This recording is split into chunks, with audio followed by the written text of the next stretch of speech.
नमस्कार मंडळी, मी पूजा तुम्हा सर्वांचं स्वागत करते आपल्या यूट्यूब चॅनलमध्ये। कालच आमची आवनी पूर्ण झालेली आहे।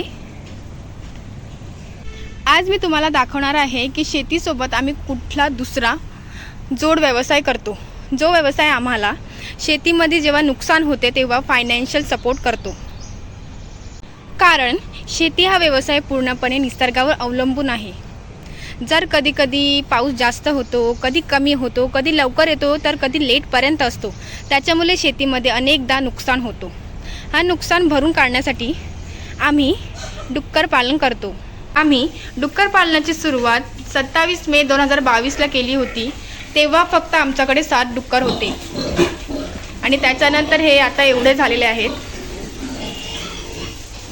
सध्या आमच्याकडे लहान मोठे सर्व डुक्कर मिळून 50 पेक्षा जास्त डुक्कर आहेत।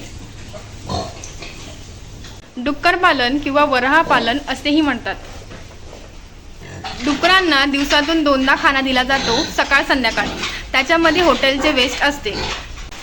एका मादा डुकरणीचा गर्भधारणेचा काल हा 3 महिने 3 आठवडे आणि 3 दिवस असा असतो। त्याच्यामुळे ही वर्षातून 2दा पिल्ले देते। जेव्हा माद्यांना छोटे पिल्ले होतात तेव्हा त्यांना एका छोट्याशा खोलीमध्ये कोंडवले जाते आणि जोपर्यंत छोटे बच्चे 2 ते 3 महिन्याचे होत नाही किंवा ते स्वतः खायला लागत नाही तोपर्यंत त्यांना आतमध्ये ठेवले जाते आणि नंतर मग त्यांना सोडले जाते।